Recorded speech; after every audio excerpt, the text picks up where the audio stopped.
Hello, this is Mark McGrew with Mink Oil Company. This is part 2 of the installation of the tanks at the H&J SEC 389 well site. Now you're just scanning to where the tanks have been placed in there. Still a lot of work to do.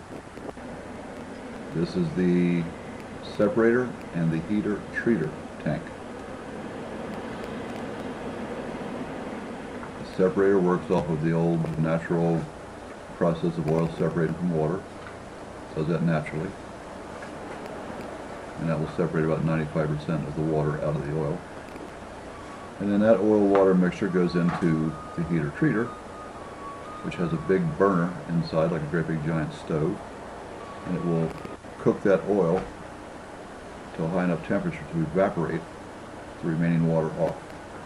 And then what will happen is that oil, clean oil, will go into the tanks to go to market. At that point, that oil will be called what's called pipeline grade oil. And what this is oil that has 1% or less impurities in it. And that's what we will be producing. After it goes through the separator and the heater treater, we'll be producing pipeline grade oil. And that is the highest price oil that we can make. When you see the spot price, when you see the daily price of oil, it says West Texas Intermediate. That's the price that we'll be getting. If we did not clean this oil with a heater treater, we'd probably get 10%, maybe 20% less from the buyers. So it makes sense to get all the water out of that oil. Now they're lifting the separator, and that will sit on the ground horizontal. There's cement foundations for it to sit on.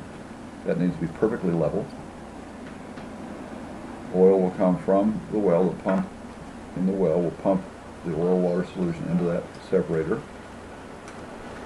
By the laws of nature, will separate and throw the oil into 2 of those tanks. And then the remaining oil-water mixture gets thrown over into the heater treater, and then the clean oil gets thrown into the other 2 tanks.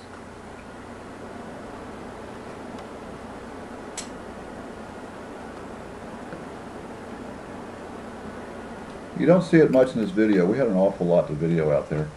I mean, this is, these 2 parts are 12 minutes. No, excuse me, about 18, 19 minutes. But we were out there for 10 hours. So there's a lot you don't see. But what I was going to say is that backhoe and the Bobcat was doing an awful lot of work, and you just don't see that on here. They use the backhoe and the Bobcat to lay down gravel, move the tanks, lift the tanks up so they could level them, go on back and forth. So quite a bit of activity involved in these things. Now they're putting that tank straight up in the air, and that is about 20 feet high and 6 feet across. It sits on a platform,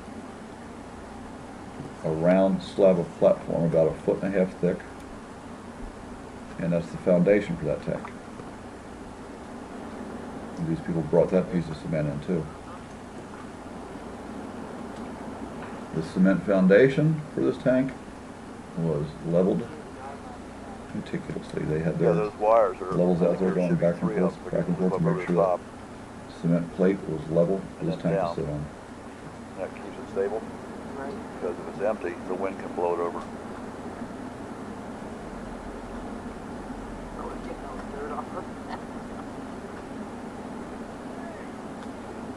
That'll affect how it sits on there.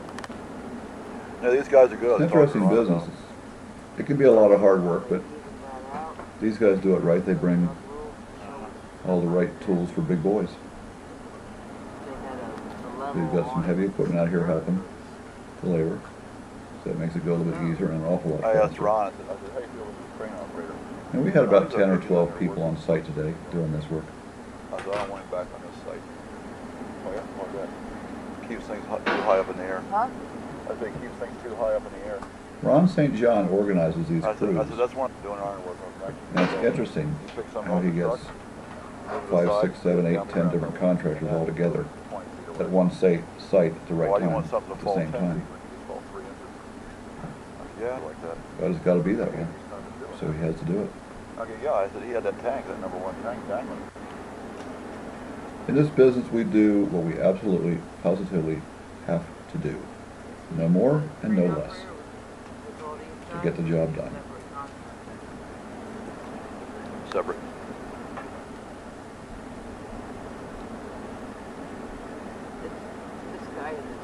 I want to say something real quick about the price of oil. The price of oil is low right now because of a fraud, a con game, cooked up between Obama and Well, Saudi some people Arabia. like it, some people don't. Supposedly, That's what I would do. cover story is, oh, well, we want Saudi Arabia to increase production and cut the price, and that will bankrupt Russia. Well, it's bankrupting our oil industry. And that, I think, was the original plan Obama had anyway.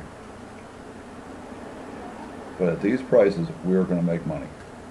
At $40 a barrel, the partners are going to make a 20% annual return. And you take that annual return until the price goes back up, and then we sell these things and make some serious money. Right now, you can get by. Well, I shouldn't say you can get by. You're going to have to get by on a 20% annual return. Sorry, it's not more right now. I'm sure. The real deal. There's talk with these oil prices. There's talk of Russia going after Saudi Arabia. There's talk of Al Qaeda and these ISIS clowns going after Saudi Arabia, blowing up their terminals. And they talk about an oil glut. The major news in this country is nothing but a bunch of liars.